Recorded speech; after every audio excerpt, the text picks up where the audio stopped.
I rent out my South Carolina house on Airbnb whenever I'm not using it. It's a modest 3-bedroom, 1-bathroom house by the beach. 2 of the bedrooms are guest rooms, which are accessible to the people renting it. The master bedroom I keep locked with my clothes and certain belongings in there. That room is for me, and I have to keep my stuff somewhere instead of lugging it back and forth every time I go down there. I have a regular lock and then a deadbolt lock on there, so no one's ever getting in there unless they chop the door down or break through the window. But also, it's not like I keep anything super expensive in there, mainly just clothing. This was early last spring. It was still chilly up in Massachusetts where I live most of the year. I wanted to take a drive down to my South Carolina house for the week. For the most part, I work remotely, so luckily I'm able to do this when I want to. Ordinarily, I'd have my usual cleaning lady come and clean the house after each guest leaves. The cost of her service is baked into the price of the rental on Airbnb. But since I was going down right after the current renter would leave, I just pocketed the cleaning lady money and planned on going down to clean it myself. The last renter was a guy named Ramon. Through our messages, he told me he was renting with his fiancée and asked for good restaurants to eat at in the area. He seemed trustworthy. I always prefer to rent to couples or smaller groups of women as opposed to groups of young men, because they're usually the ones to come and get shit-faced and potentially damage the place. I started my drive very early in the morning.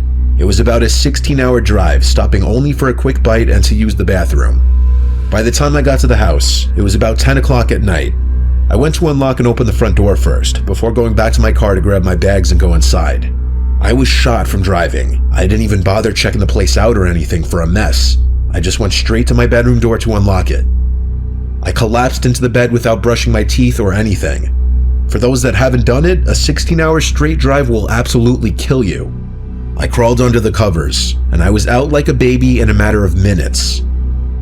You'd think I'd have slept through the night, but no, I woke up in a black room. The clock next to my bed read 11:30 p.m. I had only been asleep for a little more than an hour. Something woke me up. I grabbed my phone to check for any texts out of habit. Then I turned on the bedside lamp. I looked around the room, then got up and went out to the living room. I took this moment to start analyzing the place. I didn't notice a single thing moved. Not a pillow, not a can of beer, nothing. I went to the bedrooms. Both were void of any people, though the covers on a bed in one of the rooms seemed to have been moved. So yes, they did come. I thought they may have been the cleanest couple to have ever stayed in my place. I have a camera set up on the front porch of the house. I never really think to check it unless a customer is giving me any kind of hard time, but I was curious. I opened the app to the camera system on my phone and went to the movement history. It picked up on a man entering the house via the code lock 3 days earlier. Just a man though, he had no woman with him. Strange. I checked for any other movement updates from then until the moment I showed up, which it also caught on video, and there was nothing. I checked it over like 5 times. I suddenly got the chills. I went to the Airbnb app to message Ramon and ask if he checked out okay, even though it was late at night. I went to check the bedroom where I presumed he slept in. I started checking under the bed and in the closets. I was yanking the closet doors open as if I were ripping off a band-aid. Each time, I was greeted with an empty closet. I moved along to the second guest bedroom. Both twin beds in here were still neat and untouched. As I yanked open the last closet he could have been in, I saw that it was empty. I sat on one of the beds for a second to just stare at the conversation between Ramon and I. That's when I heard the master bedroom door click shut, quietly, in a way that a person would have done it, not a draft. I went out to the living room and looked at the master bedroom door. I said, "Ramon, are you still in here?" with a shake in my voice. No response. I could see the light was still on in the room through the bottom crack of the door. I got on all fours to look under the crack of the door, and I fell backwards when I saw 2 feet standing not far behind the door, maybe a couple feet away. I went to the knife holder in the kitchen planning to grab the biggest carving knife, and it was already taken. By this point, my only logical option was to leave the house and call 911, and that's what I did. I waited out front until the police showed up. Then as we went inside, there was Ramon, waiting in the living room, no knife in hand. He spoke in this Portuguese accent, acting all innocent, saying he just needed a place to stay for one more night, which was complete bullshit. He denied ever picking up the knife, which was conveniently placed back in the knife holder now. After 30 minutes of 2 police officers outside talking to Ramon and 2 inside talking to me, they actually let him go and told me I should contact Airbnb and try to work it out with them. And I was just shocked. I felt like the police didn't do their job. After everyone left, I changed the lock code on the door, and I contacted Airbnb about what happened. Though I didn't receive payment for the extra day Ramon squatted in my house, they did apparently ban him from ever using the app again. It doesn't really feel like proper justice though, when he was potentially waiting to stab me in my own house, in my own bedroom.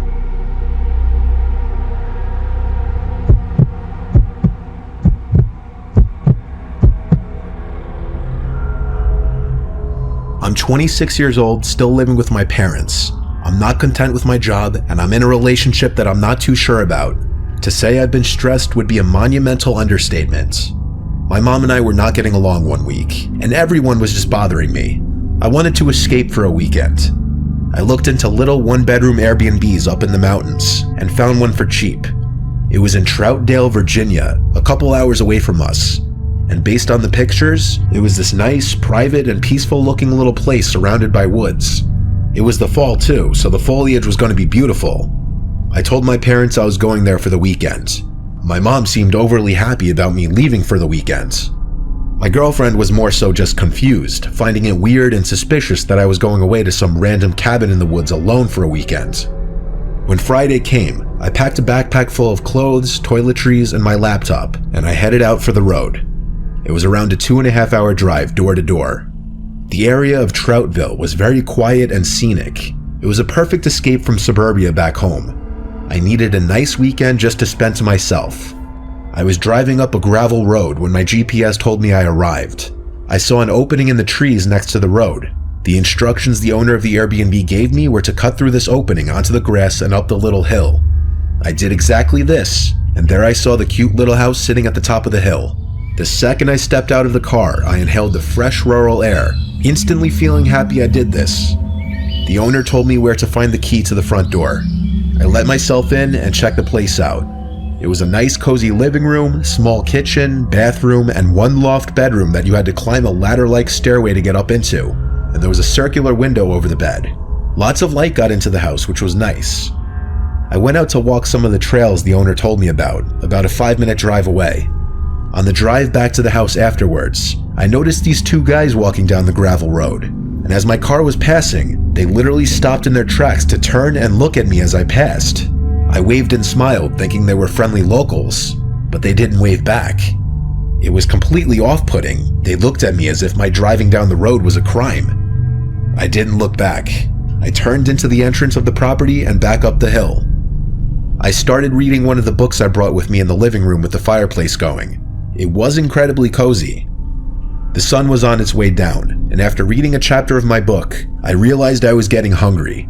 I went outside to my car, about to drive to the nearest Walmart, when I noticed 2 men kind of running into the woods down the hill by the entrance of the property, probably in response to seeing me come outside. I wondered if it was those 2 guys from the road earlier. It was incredibly strange. I suddenly decided to take my laptop and backpack with me in the car while I was gone just to be safe. On the drive into town, I messaged the owner letting him know about this. He replied saying it's nothing to be alarmed about. There's a lot of teens in the area that walk around. So I dismissed it. I drove like 20 minutes to the closest Walmart since there were literally no grocery stores in the area. I picked up a few food items to hold me over, some milk, granola bars, fruit, frozen dinners, bread, and cold cuts. By the time I got back to the Airbnb, it was completely pitch black out. There were no streetlights on these gravelly roads, and with no neighboring houses, truly the only light was from my headlights. It was creepy for sure. I pulled up to the hill to the little house. It was almost hard to find in the dark. I grabbed my backpack and the grocery bag and went up to the house in the dark, using my phone's flashlight to see. Once inside, I locked the door immediately. It was creepy out there. I ate real quick and went back to reading my book by the fire.